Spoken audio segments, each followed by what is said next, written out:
Poppy, seen it in top lane, seen it in jungle, seen it in support, so last game. So that's going to be taken away alongside GP, Alistair, and Tam Kench. And I wonder if Kalista will finally be open. It was banned the last 2 games. It is not. Because now G2 says, you know what? We do not want to risk you get first rotation Kalista. So obviously, they don't want to first pick the Kalista itself because there are all of these super top picks they want to get. And then Fnatic will just take Kalista in the first rotation. And that's what G2 wants to avoid. With the last ban coming in, Lulu could easily be one. But I don't think you need to ban Lulu against G2. Because I think if Perks plays Lulu, that's good for you. And if Kickers picks Lulu, he's not on the tank top lane and he doesn't look that comfortable. So I like what Fnatic is doing. Sure, he's not on a carrier, and that will maybe hamstring the lineup. Shen was the final ban. This is still 6-1. We don't have the rework Shen. Played that this morning. Actually pretty good. But first pick will be Corki. Flex comes out, instantly locked in, waiting for Fnatic's picks. Yeah, so again, G2 didn't want Kalista to go over on the side of Fnatic by then first picking the other AD carry, the 2 top tier AD carries, Corki and Kalista at the moment. I still want to see Corki mid lane. We haven't seen it in Europe. It is so good. Thing is, when Kalista gets banned away, the value of Corki AD carry just goes up and up. But Fnatic can be so happy with the start to this pick and ban phase. You leave Lulu open, you don't jump into that trap. You take away a tank as well from Kikis, and you get Lissandra as a flex pick in your first rotation. Always fantastic. Yeah, and you get Graves, which is another bonus. Pick, and Graves are just fantastic right now. Love watching some Graves with that Thunderlords, and waiting for the next 2 pickups from Gamers 2. Looks like they're thinking about going for their bot lane here, and if they do lock in the Lucian, who is another one down from Kalista in terms of top AD carries, that would mean a mid lane Corki. But it's way too early to show it for G2. There's no reason to pick it right now, unless you're afraid of Reckless taking that Lucian. But now you're already showing, basically, you're showing your bottom lane and you're showing your mid lane.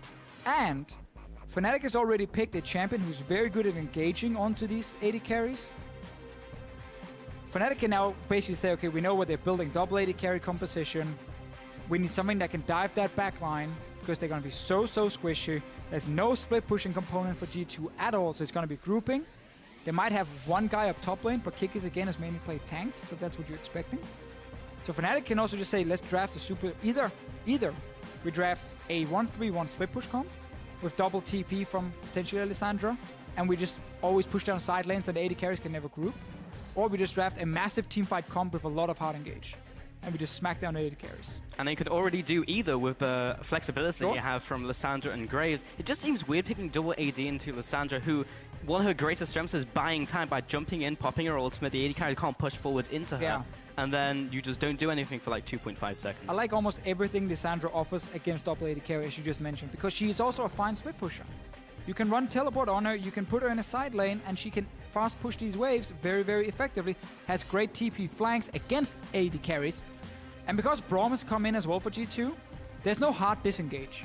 I would have expected then maybe a Morgana or Janna to kind of stop this engage from Lissandra from taking down an AD carry, but Braum doesn't really offer that. He has a massive zone he can give you. He has great ability to single out a target, but he doesn't offer hard disengage. Well, if they asked them to all group up in a bottleneck so he can ult them all at the same time, that would work. But yes, in open ground in like mid lane, for example, that's not going to work out. Ezreal was picked up with the Trundle, so probably going to see that AD carry. Have seen mid lane Ezreal as well. It's a tough comp for G2 to play. Like, there's zero frontline. You have a 1-4 setup with Fiora as the split pusher, and you want to then group Corki, Lucian, Nidalee together to siege. But Fnatic can obviously see that. They should just pick some... If they want to put Lissandra top, you just pick wave clear here. You can easily take Lissandra into Fiora, and as long as your jungler is nearby and you don't obviously fall super far behind to an enemy jungle gank, and Fiora will then outscale and snowball out of control, that lane is very even in the start. And Lissandra can honestly just push it, and then you can take a wave clear mid. Or, potentially, you can go for like an Olaf if you want to go crazy and you want to like try and fight their Fiora early on, but I don't think that's necessary for Fnatic, and we talked about the hard engage. What's better against multiple AD carries? A Malphite. Malphite, boys. And the Nidalee lock-in as well, we saw it once before. I believe it was from Gideas. And hate Nidalee. It was not excellent. And we'll just have to see how it works. Like, I just don't think it's as strong as the top-tier junglers right now. No, and I think Nidalee is just so tunneled on like one or two things she does okay. Apart from that, she's bad at everything else. She can't tank anything. Like, her ganks requires you to have CC in lane to kind of set her up for the gank. She's super strong if she gets to one-on-one you. you know, in the early game. And then she can group and start sieging with long-range spears, but you often don't get enough gold to get enough AP to make those spears really, like, really strong. So her value out of sight of the early game, like the first 15 minutes, just like drops big time. Where Graves, who can build very Brewster-ish, you know, with more, and he builds Derek's Gage, he has a very strong team fight then. Nidalee just runs in and gets like one shot and it's just gone. Yep, all of those points are very, very true, Martin. But there we go, have the coaches shaking hands as their teams enter the Rift very, very shortly. But here we have the full compositions ready to go. And as we get into this one, make sure you tweet at LOL eSports using those hashtags G2win or Fnatic win. We'll be seeing on who you think will be taking this game as we get into the Rift. But not too long now before we get into this. Just waiting it out, just slow. Waiting for opportunity. Here we go, getting into game. G2 versus Fnatic, getting into Summoner's Rift. A lot of Fnatic fans in the crowd today. People with Febiven, signs, Fnatic flags and everything. They always have massive amount of fan support in the EU LCS studio. Yeah. Case in point. Some are even heralding Gamsu as the new Huni. After his first performance on Olaf, not too far wrong either. I mean, he had a great start. Yeah. But then we haven't really seen Gamsu There's still time. do that much. But now he's on Malphite. So. Yeah, so Malphite is not a Huni champion. That is for sure. Unless he's like full AP Malphite and he will surprise us, who knows? Or the Iceborne Gauntlet build, which is fantastic. I think that is fantastic. And I think it's good. I think so too. In this setup as well. You get early armor, cooldown reduction against the Fiora. Obviously, Fiora will do really well in lane against Malphite. She's always done well against me because she has the true damage. She has to sustain. And then later on in the game, Malphite can't really touch her. But you're not looking to 1v1 Fiora. You're looking to TP in, look at 280 carries, and say goodbye. Hopefully because you hit the ulti, not because you miss it. Of course. Well, Spirit going into the bottom side of his jungle with Gamsu, and looking for the lane swap-ups that are already set up for the double jungle. Has this been read out, though? It looks like it, as Kickers has gone down. It's so often when we see these very obvious lane swaps, and there's no invade coming, because it's also harder to invade now, where minions are spawning at 130. So once you commit to one side, you have to like instantly move back to the other side to then do a camp if you want to then mind game them. Oftentimes, though, you just end up on that side anyway, and the team can swap around. So Fnatic will get, oh well, G2 will get 2v2 lanes, which is what they want, because let's highlight this again. G2's composition wants to basically win this game in 25 minutes. You have Nidalee, you have double AD carry, so late game teamfights for you are so difficult against double engage, against blue build Ezreal, against even the pillar from Trundle, which can be super annoying for these AD carries when they're trying to like position properly. Only Fiora is the late game insurance for G2, and that's not enough.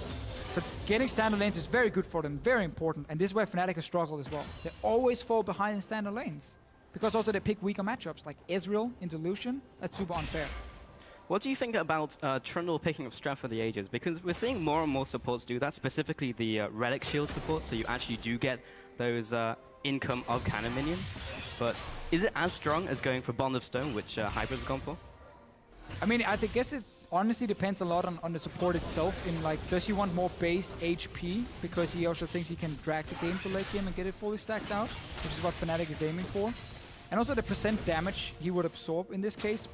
Because he's obviously a support, against so much damage for G2, I probably would have valued getting Bond of Stone. But Noxiac trying out something new, and if he's able to stack it up, it's going to give him a lot of value later on. Could be very strong. And wards come out. That's pretty much all that we're seeing here. Perks in the mid lane on that Corki, though, that you wanted to see, Martin. Yes. I think Corki right now has very good matchups in the mid lane, where if he can't kill them, at least he can push them into the tower. Thunderlords really benefit him so much, because it's so easy to proc it in these early trades with Gatling Gun as well. And you're basically looking to just chip away in mid tower. Over and over, you're very safe with your Valve to escape ganks. And we know that G2 is going to play out this laning phase. And then around 15-16 minutes, they're looking to start grouping up and just start poking down. Play around blue buff on the Corki. Get him to level 11, give him a Trinity Force. Let him be that big carry for your team here in the start of the game. We might actually see some package plays as well, because one thing Nidalee does have is some early game damage. Her spears got buffed in recent patches as well. Maybe the damage isn't comparable to Graves hitting him in the face with end of the line, but they might still be able to make plays with the package, because sometimes it just expires and you just have to use it to clear a minion wave. Yeah, and this is another thing that's going to be super tricky for G2. Graves is the only jungler who offers wave clear. Fnatic took him in first rotation, obviously, as we see so often. And that's going to be so key, because what normally could have happened was that Fnatic would try and put the double teleport in side lanes, and then Ezreal would sit mid with no wave clear and Iceborne Gauntlet blocks. Obviously not enough for him, but now Graves can assist him. Into the line on the wave, kill it very quickly. That does stop quite a lot of the push from G2. I want to see how Fnatic wants to use it later on. Yeah, Fnatic definitely have the tools to deal with what G2 have. As you mentioned in Champions Select, it's a very hard composition to play. Super difficult. One big mistake in the early game, and honestly, you might have lost the game already. You cannot afford to fall behind if you're G2 in this case. Well, this is a potential play that could get them ahead or put them behind if Trick decides to go into the top lane and gank. They're both full HP though, so fairly unlikely we're going to see a dive. But they did take away the Krugs as he heads back into his jungle. Kickus in the bot lane though with Gamsu. It's a Fiora Malphite matchup, so there's a lot of farming and there's a lot of hitting Malphite and him saying, okay, I'm just going to hit this minion now. The first time we see Kickus on a carry champion. He played Lulu and he played tanks. Tahm Kench, basically. He is the guy we're looking at. We're saying, like, we praise G2 for having very strong individual players. Kickus is probably the odd man out. We're like, not 100% sold on his ability as a top laner yet. Spirit might get a good gank on Perks here, though. Ruh-roh. Oh, jumps over the wall, looking for the lineup for the Q, but Perks will flash away and respond with a decent amount of damage with a fast bomb onto Featherman and Spirit as they back away. Just some early pressure on mid. Fnatic is not really under that much pressure in other lanes. Ezreal will always fall slightly behind, but Ezreal is one of these champions who can always just kind of survive. You can always farm with Q from range. He's very safe. But it does mean that G2 will have the chance to constantly push in both mid and top lane. Should prompt Trick to walk into the enemy topside jungle and kind of take over that one and try and look for Spirit. But then you can debate. Nidalee's spear into her combo compared to Graves' end of the line into a wall. What does the most damage? End of the line. I would probably say end of the line. So unless Trick can like legit surprise Spirit, jump him without getting end of the line proc twice on him, I don't think he's able to take that 1v1 too easily. But this helps because now you're also fighting out in the river. Yeah. And then you line yourself up for it. Kickus will jump forwards and challenge him to a grand challenge, but Perks is there as well and collects the first blood over to Corki in the mid lane. So mid lane is even at the moment. Bot lane is pushed in for G2. Why was Spirit on his own in the enemy jungle? That is such a greedy play to make. Yes, he wanted the deep wards, but that's not even the side you're looking to play around at the moment if you're Fnatic. That was very greedy, and he just get punished in exactly what G2 wants. And Gamsu now, well, he's gonna kill Kickus. He's just gonna kill him. Okay then. Did he already use Riposte?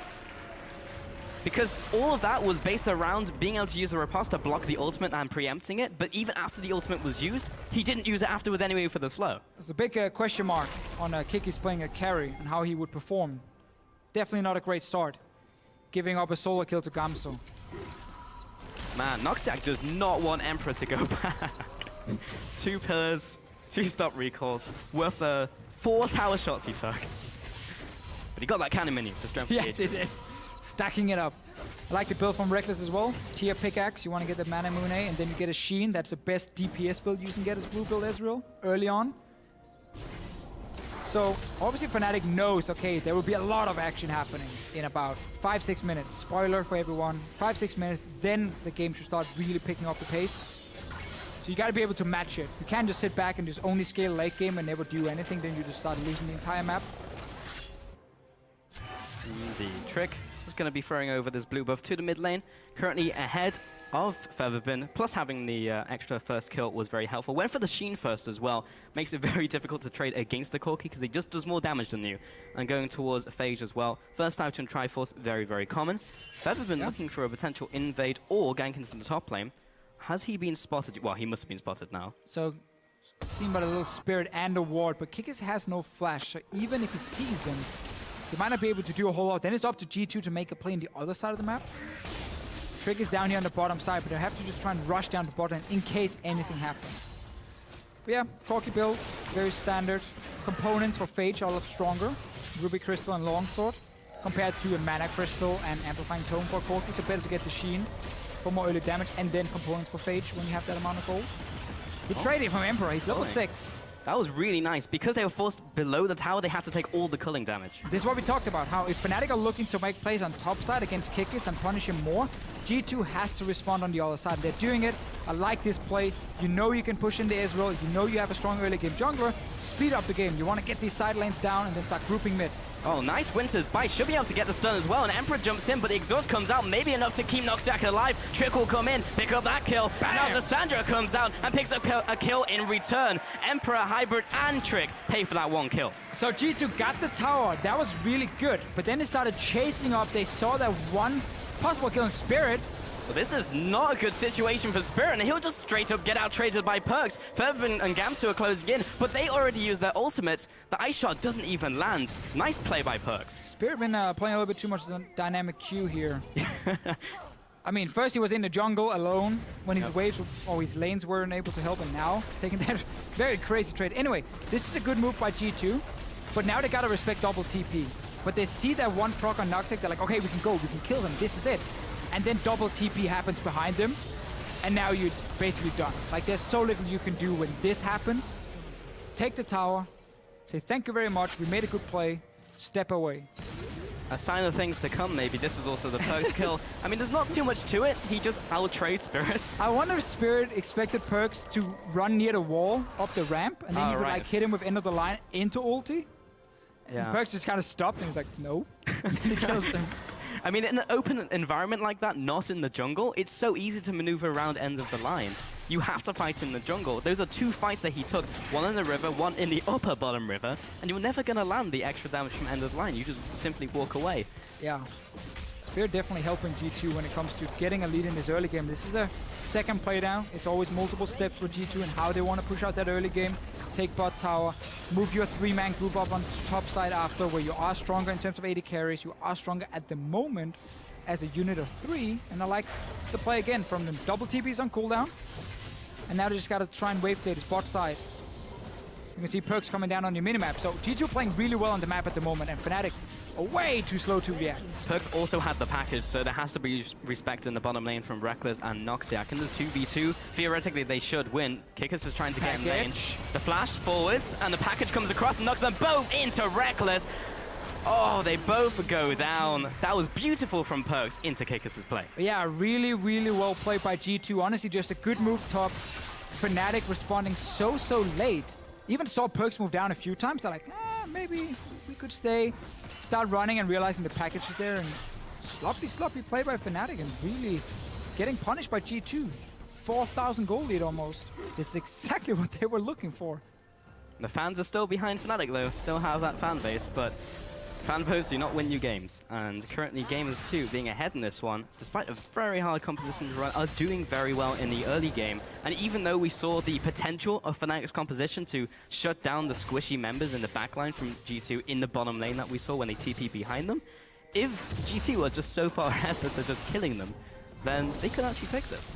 Yeah, that's the problem with Fnatic and how again they want to scale up, but the only wave play is Febiven and Spirit together. Spirit has been kind of caught out a few times, and then he's not been in position to clear the waves, where Trick has been running with his team.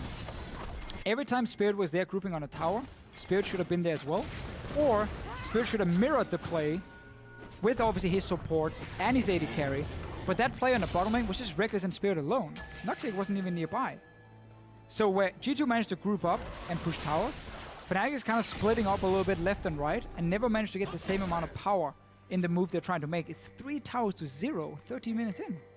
Quite weird. We're starting to hit damage spikes though. Mid lane finally just picked up the Triforce with the Essentry from the bot lane. Very common for the Spellcaster AD carries, the Spell Weavers. Top lane, Kikis has gone for the Titanic Hydra. Very nice as a pickup since you can fill your build out, and then when you feel like you have enough tanky stats, you just swap over to the Hydra.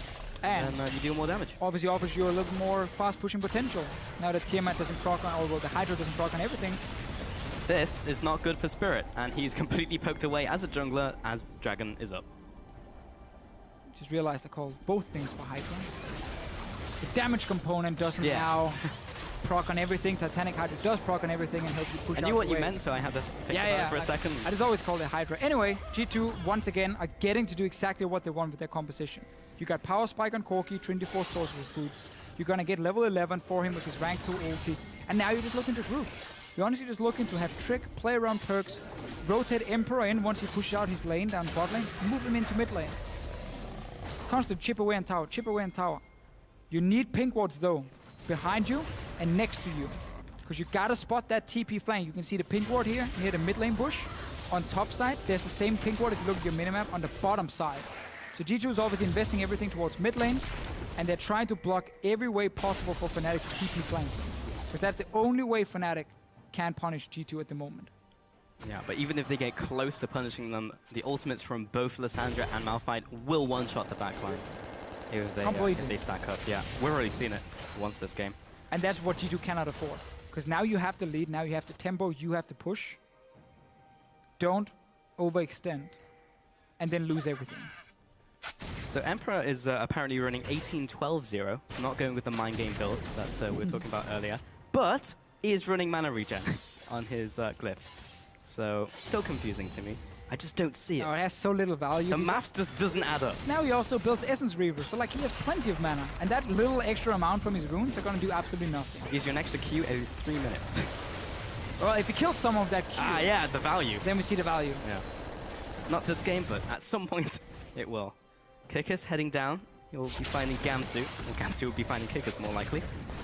And he'll head into the middle lane. However, Featherman is split pushing the bottom lane. He will get this outer turret and has teleport. G2 has to all in for this one, but the problem is that allows Featherman also to TP in. There's sadly not a great ward for him. Rest of Fnatic is here to defend. And that will be forced off. It's good though, and Gamsu will have to block it, and into the line of the spear coming in from Trick will chunk him out of the fight as well. He's only gone for armor right now because he's been itemizing against Kickus, and now he's grouping. Nidalee is striking him. And we talked about this, how Fnatic, in order to really play their comp and use double TP, it's Israel sitting mid. He doesn't have proper wave clear. Iceborne Gauntlet offers him a little bit of it, and yes, okay, if he has enough time, he can take it down, but they'll always give G2 some hits on tower. Spirit has to always be there first, and when the minion wave is building up, he used to use end of the line on it to clear out as much as possible in order for this double TP to work at the moment where G2 are so strong. But we've just seen Fnatic fall further and further behind. Trade tower for tower, but they lost mid tower now, so G2 are looking to go for next step. Sadly, when you play these squishy comps, poke composition, siege comps, the further in you get towards the enemy base, actually the more annoying it gets to play your comp. Because there's so many more ways now Fnatic can put wards behind you and then TP flank you. Mid lane is just 2 wards in the side bushes and then you're kind of safe. Step in further, you know, you need to have like a pink near the Raptor, you need to have a pink up, you know, north of the Raptor, on the other side near the Wolf camp, like you need to have like 4 pink wards around you. And not even that might save you if there's just a ward in the lane just behind you. There's a stall out period for sure. We've seen it in Challenger as well when people have tried these siege compositions. And if you can get over that hump, you just win. However, that is the chance for the defending team to actually come back in with the aforementioned flanks you were talking about from Fnatic. So they're also taking the top side of the map. It just depends what G2 are going to take off of this. It looks like it's maybe bottom tower. Yeah, Fnatic is doing the same again. They're just trying to trade towers, honestly. Instead of trying to set up for a big team fight here, they're more than happy just taking top tower but lose tier 2 bot tower. That's where I prefer to see a team say, okay, we now traded outer turrets with each other, we've gained some gold. Now we're looking for that team fight play. We just talked about how many wards you can place behind them, how difficult it is for G2 then to push in. And that really slows down the game for G2. But if you keep trading towers, you now only have mid tier 2 to back. And once that is gone, G2 should have full map control and can start setting up for potential Baron. That could be a major problem for Fnatic. But they currently have vision around the area. I believe they took the crab as well. So at least for the foreseeable future, at least for Baron spawn, they'll have that up. If they can maintain that, that's what they really need because, yeah, a Baron here would essentially end the game. However, it's essentially impossible to play a Baron anymore because blue trinkets exist. Yes, so. That is true. And once Fnatic falls behind, they do tend to swap over to more blue trinkets. Actually, it was a mistake they made. What we saw, I believe it was last week, where they just stuck to the yellow trinkets and then realized they couldn't really do anything because they could never gain vision by moving in and putting them. So we see Reckless with blue trinket now. That's to spot the Baron. Unlucky. And Rift Herald. Okay, I should take this one. Chick finding it very difficult to land those spears on a stationary target, but we'll get it down. Yeah, Fnatic did do that, but they were ahead in the game and then picked up the yellow trinkets, then didn't swap them back. They're very good when you're ahead because you can place them in the enemy jungle and continue pressure, but depending on the ebb and flow of the game, you have to continue swapping them, depending on the game state. So notice here how Fnatic is putting Gamsu with the team despite his teleport.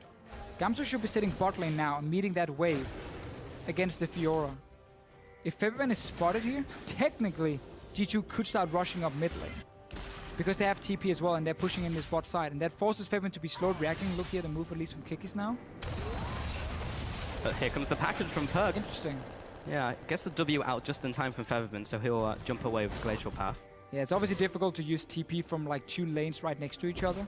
So G2 are basically playing around jungle vision. And now they start pushing up mid, as we talked about here before. Ezreal will clear part of that wave.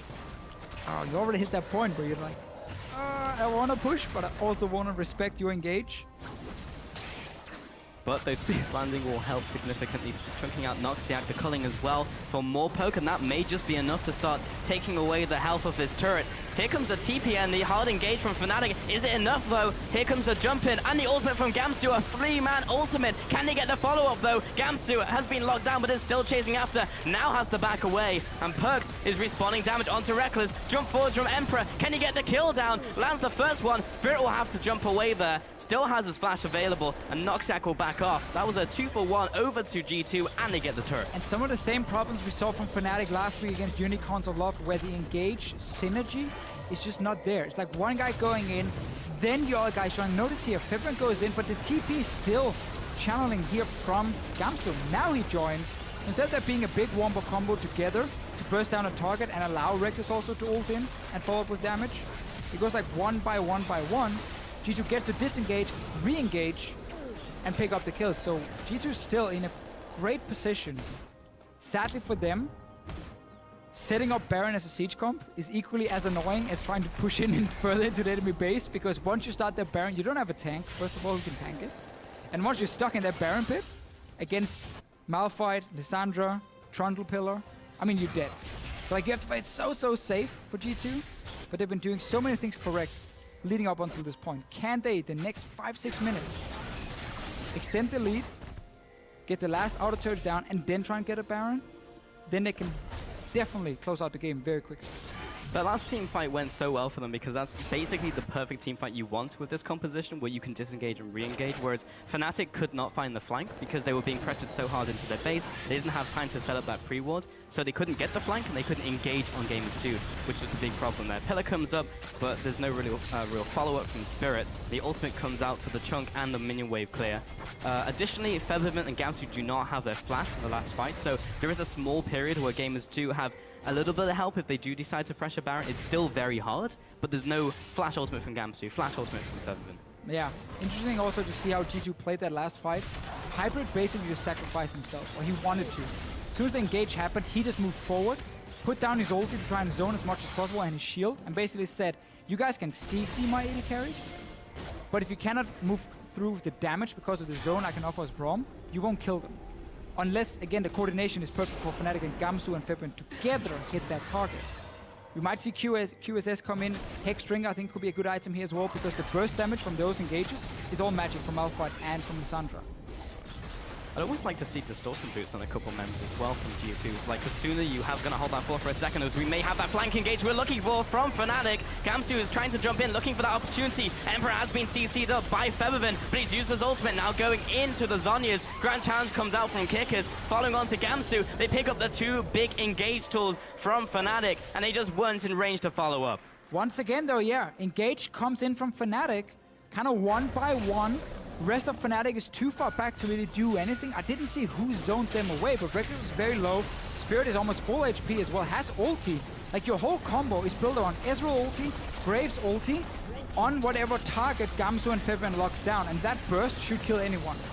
But G2 now picked up another win. They didn't even need the Baron. Gamers 2, this could be potentially greedy with the respawn timers. However, they're going in for the win. Pick up the first Nexus turret. They may have to back off now as Spirit comes out, but if they get the pick onto Noxiac, maybe they can take more. They'll just back away as Baron is still alive, and going back and spending all of that gold they used to crude is probably the best thing for them. And the biggest thing from that is they managed to take the top lane inhibitor and have broken that base. G2 right now is just getting everything. Honestly, Fnatic were way too slow in the early game. It is one of the issues Malphite has, that he's no way of stopping you from pushing down his tower. So like when G2 were just grouping so quickly with Nidalee, with Lucian, with the Braum, Fnatic should just mirror the exact same thing, either as defense with Graves wave through, or down to take towers at the same pace. But it was always so slow, and then got caught out, ended up dying for it. Spirit gives up like 3 early kills. Really strange first 15 minutes from Fnatic, and G2 has honestly been playing this comp extremely well. And that's why they're now so far ahead. Yeah, we never said it was a bad comp, we just said it was a hard one to play. Sure, They've been playing it very well. The look of concern there from Daylor, and we were heading into this game saying, well, G2, they've done very well, but they've stomped out some weaker teams. How will they perform against Fnatic?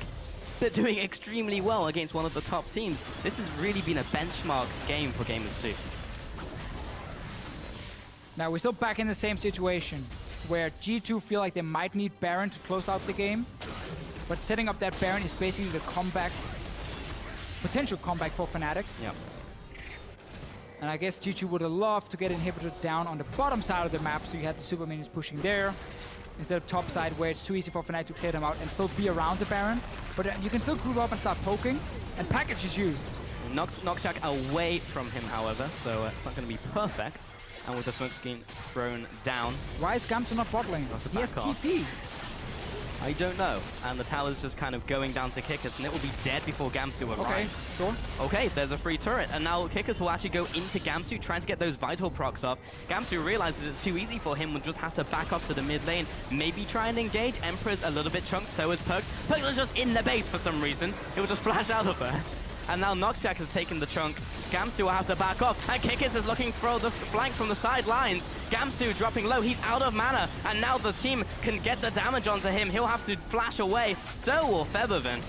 Gamsu didn't burn flash, but Featherman did. Now Featherman will be going down. Spirit is trying to do everything he can, but he just really can't do that much. Actually, jumps in, picks up the kill alongside Reckless, but he had to put himself in a bad position to get that play off. Gamsu's come in from base, but what's he have? He has no ultimate, he has no carries left remaining apart from Spirit's damage. And again, Fnatic are just so weirdly positioned on the map, just allowing G2 to constantly push in, poke again on mid tower, get a free bot lane tower. And honestly, G2 are just so far ahead, you know, they can just keep pushing in, and there's so little Fnatic can do. Well, they're poking away, and Gamsu's trying to tank some damage up for his tower. Now he gets CC'd in place by the Winter's Bite, instant concussive blows. The tower goes down, and all Fnatic are being shoved away. And Gamers 2 just close in on the Nexus, should be able to pick this one up. And Gamers 2 take the game over Fnatic. That was a super strange game to watch. I felt like G2 just got allowed to do everything they wanted, and there was almost no response from Fnatic except for one TP play in the bot lane where G2 is overextending. Outside of that one play, G2 honestly just quickly rotated around the map, kept fast pushing in with Nidalee and an AD carry, just buff him up, give him the attack speed, have the double range, and Fnatic were just always so far behind on the play. There was a lot of question marks for me on Fnatic's communication. So many times we saw the engage from Gamsu Featherman, no one be there, maybe people being zoned away, specifically in the mid lane when Featherman jumped in, popped ult, then Gamsu was just still teleporting into the fight. There was a lot of problems there for Fnatic. Tons of problems for Fnatic, but G2, they take, I mean, we have to respect. Oh yeah. They take a composition that are so hard to execute, and if you make like one big mistake in the early game, or if you're too slow at moving around and pushing, like you basically lose the entire game. But they played that so well outside of that one, obviously, over-aggressive move in bot side, but that wasn't enough to lose the game for them because they just swapped top, took 2 towers basically for nothing. Fnatic didn't even get the bot lane tower. And then when we're talking about like how, oh, normally you need to get the Baron here, Kikis is just pushing bot lane alone and nobody's there. He just takes tower and it's like, this was probably the worst game I've seen Fnatic play all year. Again, obviously, we haven't seen that much. But even looking back at last year, I know it was a bit of a different lineup. There was like one game at Worlds where we felt like they played absolutely terrible. This game, to me, ranks up there. If you look at Fnatic for the last 2 years, basically, as one of the worst games I've seen them play.